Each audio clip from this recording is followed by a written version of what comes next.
India has defended itself for launching strikes against its neighbour Pakistan in response to the killing of Indian tourists in Indian-administered Kashmir last month.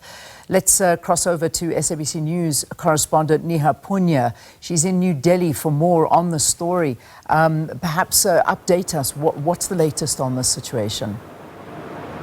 Well, India carried out these military strikes, hitting 9 targets inside Pakistan overnight between Tuesday and Wednesday. And the Indian government said that these were precision strikes that were done based on intelligence information, and the aim was to target terror camps where terrorist attacks against India were being planned, directed and executed from.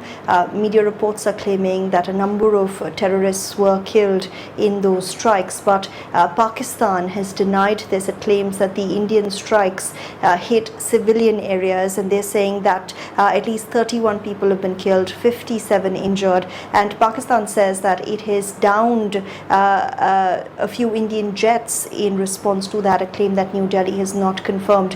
Pakistan's Prime Minister Shehbaz Sharif has also called this a cowardly act of war and promised to hit back, and tensions in South Asia are very high as we wait and watch to see how Islamabad may respond in the coming days. All of this, of course, being linked to that terror attack in Indian-administered Kashmir 2 weeks ago, in which 26 people were killed. India has since said that it has credible and technical evidence of how terror groups operating on Pakistani soil were involved in that terror attack. Pakistan has denied that claim. It says it has no linkages to it and has instead called for a neutral, independent probe. But with that strike that India carried out and Pakistan's threat to retaliate, this is the highest cross-border tensions have been in several years. And we're also seeing how the two neighbours, the bitter South Asian neighbours, are also trading fire along their de facto border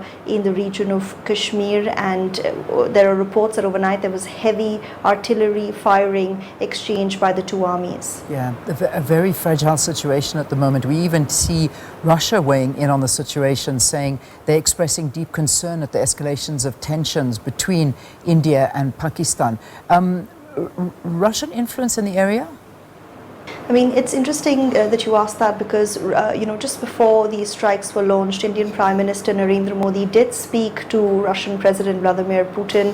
Russia and India are, historic allies. They've had ties that date back to before the Cold War, and that relationship is something that New Delhi and Moscow have maintained despite pressure from Washington, D.C. to scale back India's engagement with Russia.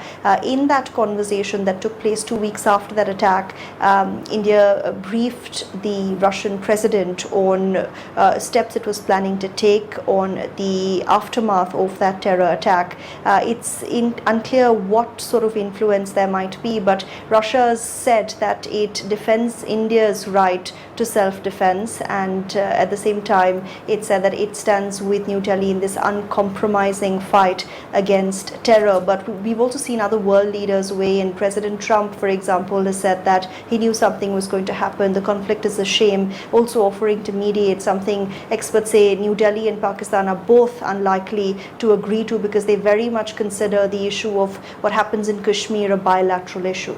Yeah, just finally, before I let you go, and I think one of the biggest worries is, and a big question is, war play or warfare. And I think many worried in particularly this area where there's nuclear capabilities there, and that's a very nervous concern. Do you want to talk to that issue? Is this of a major concern right now? Absolutely. I mean, we've seen the comments that have come in from the Pakistani side as well. In the days leading up to their strike, they had repeatedly said they had credible evidence that India was planning military strikes, something that New Delhi neither confirmed nor denied. And Pakistan had said that it does not want war, it doesn't want to escalate matters, but should it come down to the wire, it would use its complete capabilities, hinting at the use of nuclear warheads. And that's why you're seeing the kind of calls for restraint restraint for de-escalation coming in from, world leaders, from countries, especially here in South Asia, because, there is a big risk that if this does escalate into a wider conflict, this will become a regional conflict, one that could see both sides using their complete capabilities to try and, get an upper hand on this. You've also got, of course, the question of China, a country that India already has tense relationships with because of an ongoing border standoff. China has said it will support Pakistan, and at the same time it's also called for restraint. So the key here, experts say, is to ensure it doesn't reach that point and both sides can actually walk back from this point of escalation.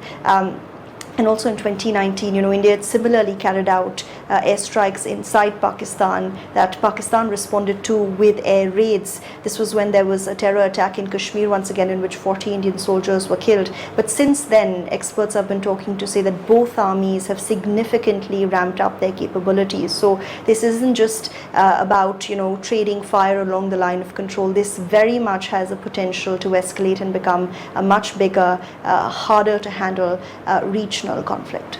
All right, we'll leave it there. Thanks so much, SABC News correspondent Neha Poonia, giving us the latest from New Delhi on this basically standoff now between Pakistan and India, and the situation very, very delicate at the moment.